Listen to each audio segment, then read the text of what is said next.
Knock, knock, knock. Is anybody here? Yes, I'm here. We're the paramedics. We're here to help. What's going on? He's having trouble breathing. Oh, okay. Do you know where your parents are at right now? They're actually out of town. Alright, she's going to just grab a pulse real quick and check out his lung sounds. I'm going to call his parents and we'll see if anything's going on.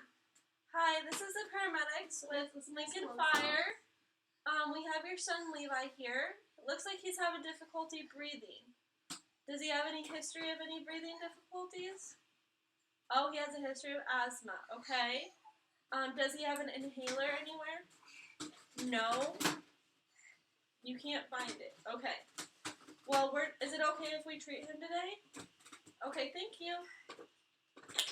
Alright. Put him on some oxygen, some high flow oxygen. If you want to put this on your face, it'll help you breathe. You want to hold it? There you go. Okay. We're going to start an IV on his arm. Can I see your arm, buddy? Okay, this is going to hurt a little bit. Ready? 3, 2, 1. Okay, IV started. How are you feeling, buddy? You feel better? Let's give him 45 micrograms of albuterol. Okay. There you go. Okay, breathe this in. Breathe this in.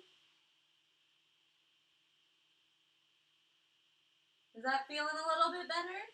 Feeling better? There you go. You want to hold that with you? There you go. Okay. We're going to give him a corticosteroid for the long-term effects. We're going to give him 0.5 milligrams per kilogram in the IV of methylprednisolone.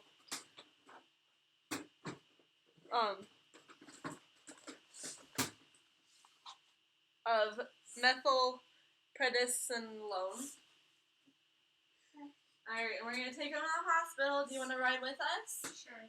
Okay. Do you want your brother to come with you? Okay. Can I'm a baby. Okay. Can I'm a baby. And you're a baby? Okay. Alright, guys, let's go. Can I put it to a baby? Okay. We only did. Okay, come on. Ready, let's go. Baby's going too.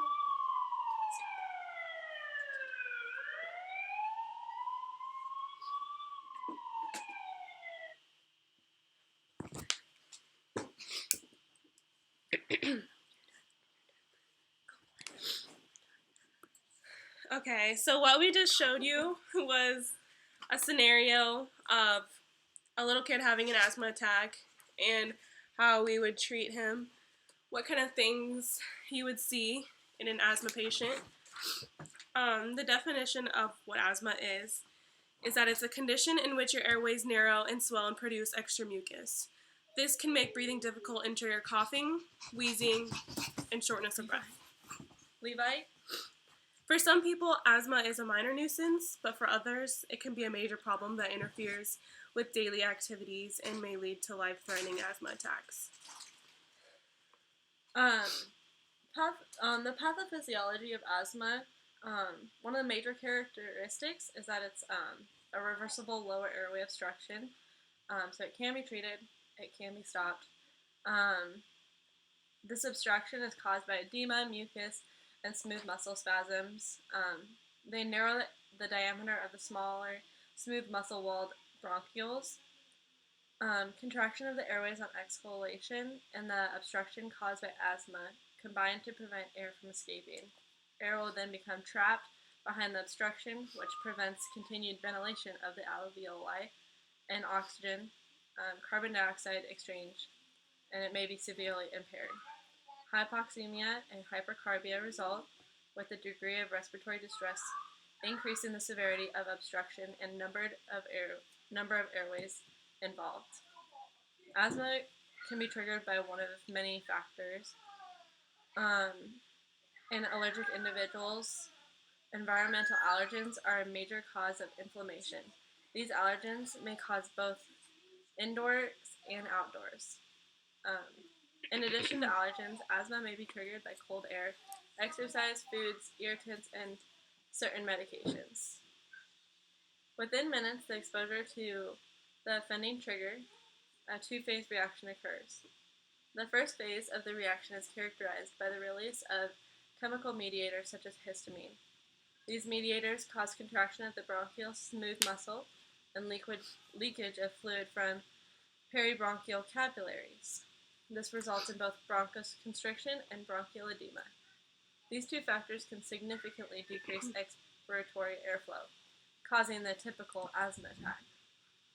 The late phase, which is typically about 6 to 8 hours after exposure to the trigger, is characterized by inflammation of the bronchioles as cells of the immune system invade the mucosa of the respiratory tract. This leads to additional edema and swelling of the bronchioles and a further decrease of expiratory airflow. Okay, next I'm going to talk about what the symptoms are. Asthma symptoms vary from person to person. You may have infrequent asthma attacks, have symptoms only at certain times, such as like when exercising, like our scenario, or have symptoms all the time. Asthma signs and symptoms include shortness of breath, chest tightness or pain, trouble sleeping caused by shortness of breath, coughing, or wheezing, a whistling or wheezing sound when exhaling. Wheezing is a common sign of asthma in children. Coughing or wheezing attacks that are worsened by a respiratory virus, such as a cold or the flu. Signs that your asthma is probably worsening.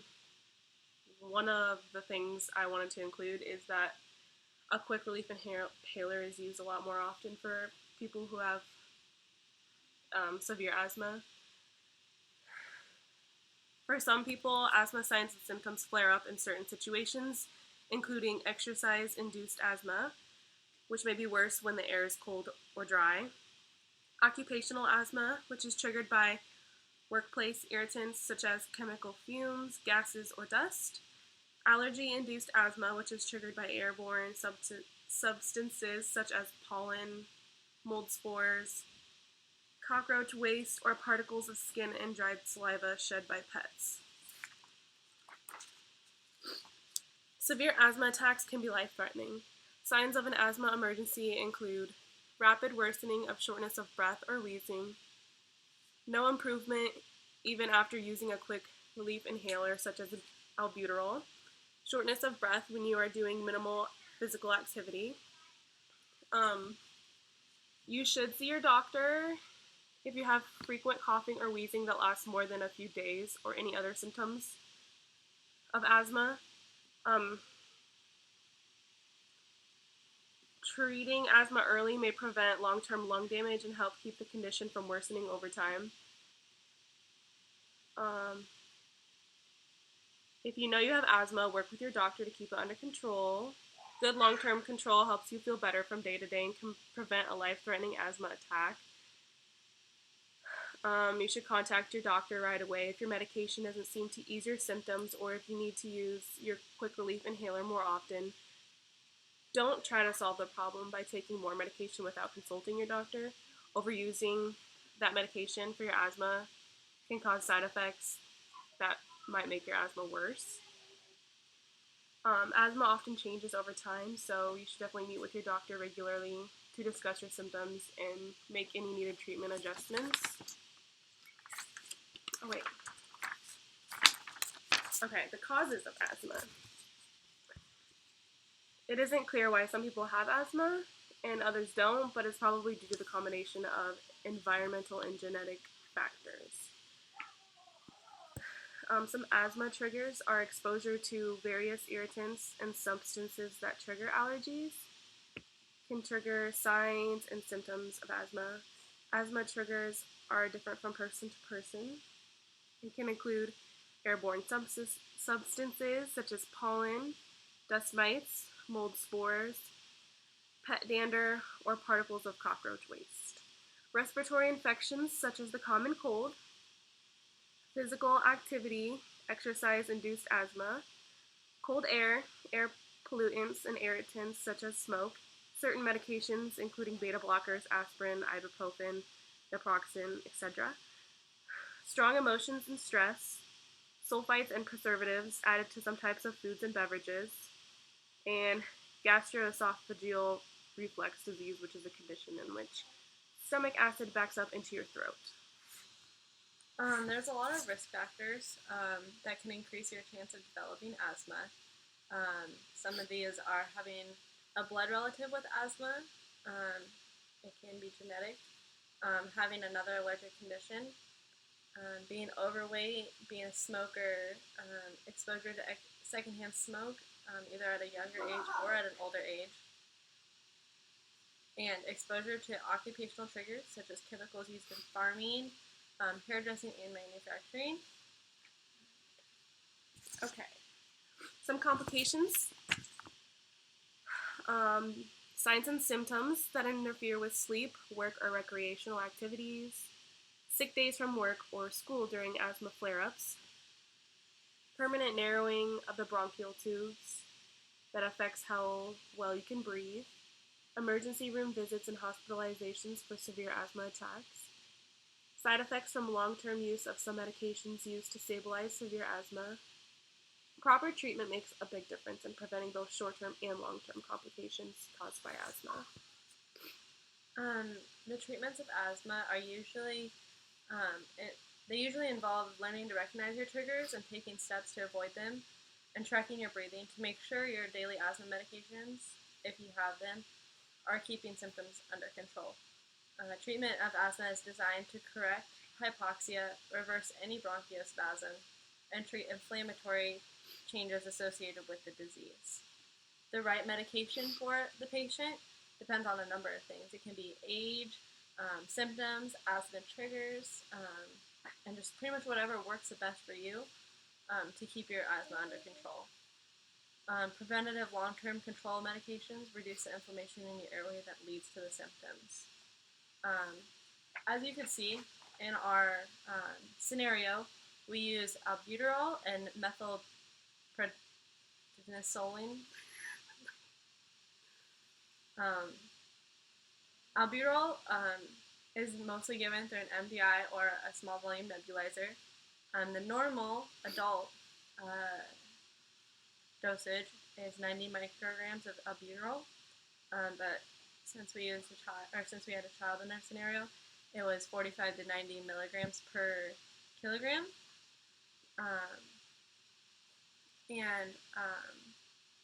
or micrograms. And the albuterol was used as a beta-2 bronchodilator. It relaxed the smooth muscles of the bronchial tree and peripheral vasculature by stimulating the beta-2 adrenergic receptors. It usually takes about 5 to 15 minutes to set in, and then the best time is about 60 to 90 minutes. We also gave him an IV med, which is a corticosteroid.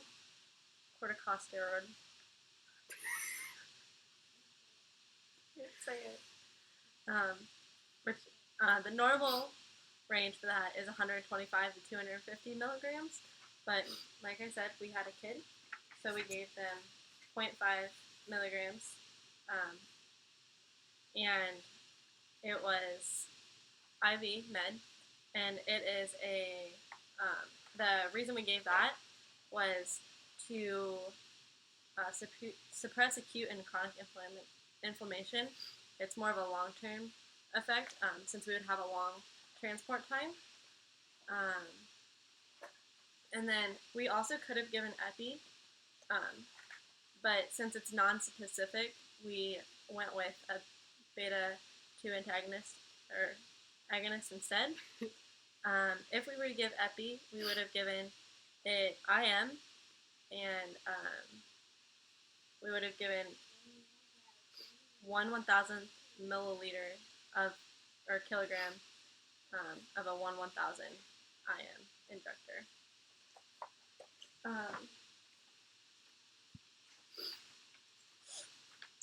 There's a lot of lifestyle and home remedies to prevent asthma.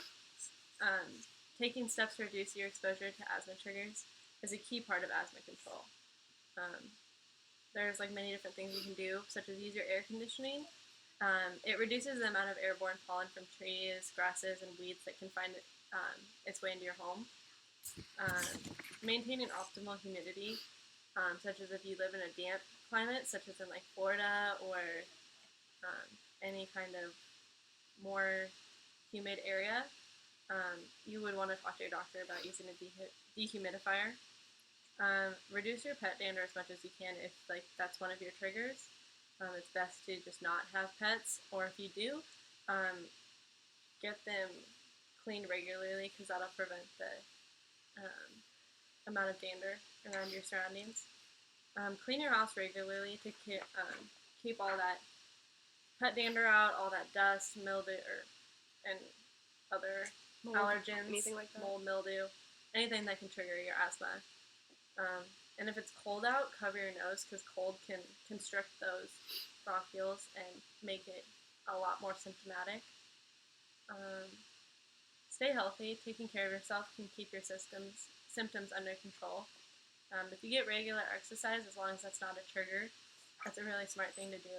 Maintain a healthy weight because a risk factor to getting asthma is being overweight and not having a healthy diet or lifestyle. Control heartburn and gastroesophageal reflux disease, also known as GERD. It's possible that the acid reflux that causes heartburn may damage lung airways and worsen asthma symptoms. Prevention. Get vaccinated for influenza and pneumonia. Staying current with your vaccinations can prevent flu and pneumonia from triggering asthma flare-ups. Identify and avoid your asthma triggers as much as possible. A lot of times the asthma triggers are non-specific and it can be a mixture of things.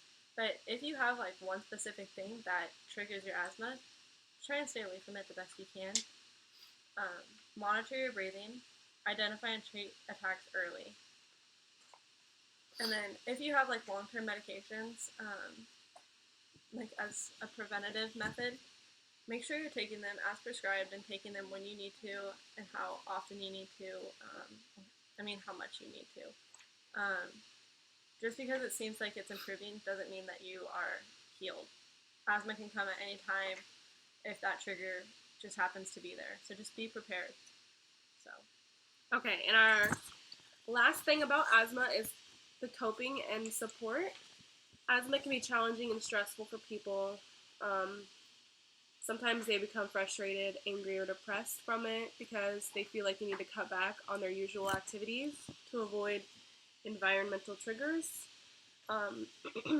They may also feel limited or embarrassed by the symptoms of the disease and by complicated management routines. But asthma doesn't have to be a limiting condition. The best way to overcome anxiety and a feeling of helplessness is to understand the condition and take control of the treatment. Here are some suggestions that might help. Pace yourself. Take breaks between tasks and avoid activities that make your symptoms worse. Make a daily to-do list. This could help by avoiding the feeling of being overwhelmed and reward yourself for accomplishing those simple goals. Talk to others about your condition. You could talk, have counseling or other people who are going through the same thing. Just connect with people, facing the similar challenges, and so you know you're not alone with those. If your child has asthma, you should just be encouraging with them. Focus attention on the things your child can do, not on the things he or she can't. Involve teachers, school nurses, coaches, friends, and relatives in helping your child manage their asthma. And that's all we have. Bye. Bye.